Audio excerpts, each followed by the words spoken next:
for school. Scholastic gave the kids new books, while Eli Lilly and Company made sure the kids got headphones. Friday's event is part of a back-to-school donation campaign asking the community to help provide the things that will help these students succeed in the classroom and make it easier on their families. A number of our Caitlin Clark, the Indiana Fever's breakout WNBA star, just did something undeniably good. She showed up to Northwest Middle School in Indianapolis and handed out free school supplies to hundreds of kids. Well, you and I know that Fever guard Caitlin Clark is known for her incredible passing skills on the basketball court. But today, the biggest superstar in the WNBA had her most important assist this season, helping backpacks, books, headphones, everything a student might need to start the school year off right. She didn't do it alone, of course. Her foundation partnered with major names like Eli Lilly and Scholastic to pull it off. For most people, this is an incredible gesture. A feel-good story that reminds us athletes can be powerful community leaders too. But in 2025, apparently, even giving kids free pencils is controversial. From the moment the event went public, the criticism started rolling in. Not from everyone, of course, but from a very loud, very persistent group of online skeptics who seem determined to twist anything Caitlin Clark does into a problem. These people weren't just questioning her motives. They were dissecting every detail of the event as if it were some sort of elaborate PR stunt or covert political maneuver. And that's the crazy part. We've reached a point where helping kids is somehow suspicious. Let's break down what actually happened. Caitlin Clark, one of the most recognizable names in women's basketball, used her influence to give back to her new community. She plays for the Indiana Fever, so hosting the event in Indianapolis made perfect sense.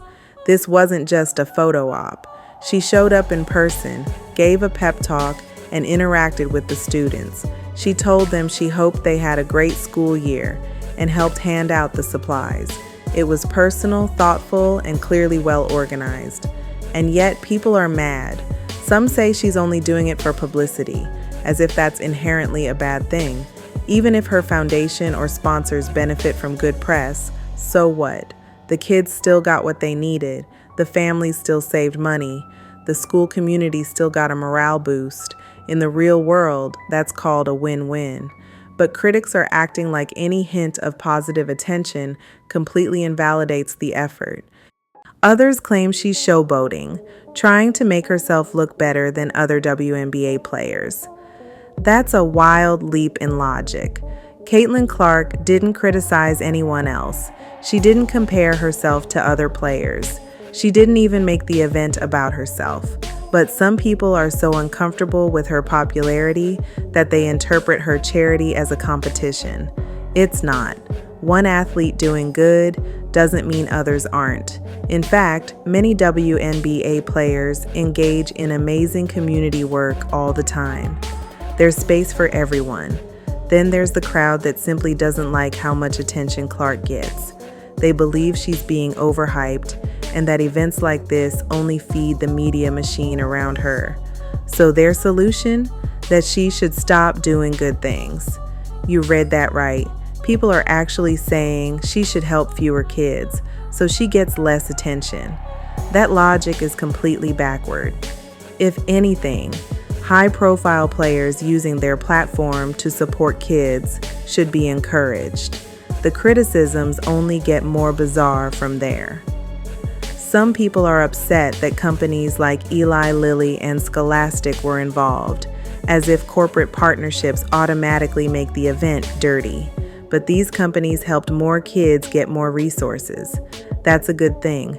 Others complain that the supplies weren't nice enough or that she didn't pay out of her own pocket. Again, what matters is that the kids got what they needed, not who wrote the check.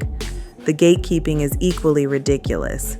Critics argue that Clark isn't originally from Indianapolis, so she shouldn't be helping there. But she lives there now.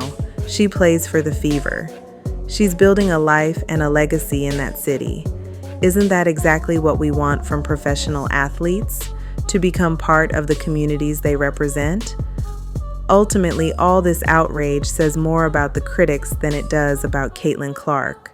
It reveals a deep discomfort with her success, her visibility, and her ability to make a real impact off the court. The backlash isn't about the event itself, it's about resentment. Because when you strip away all the noise, one simple truth remains. Hundreds of kids got help when they needed it. It's easy to be cynical online. It's easy to sit behind a screen and find fault with anything and everything. But it takes real effort, real heart, and real planning to pull off what Caitlin Clark and her foundation just did. And while the haters are busy twisting themselves into knots trying to find something wrong, those kids are walking into their classrooms with their heads a little higher, their bags a little fuller, and their hearts a little lighter. That's what matters.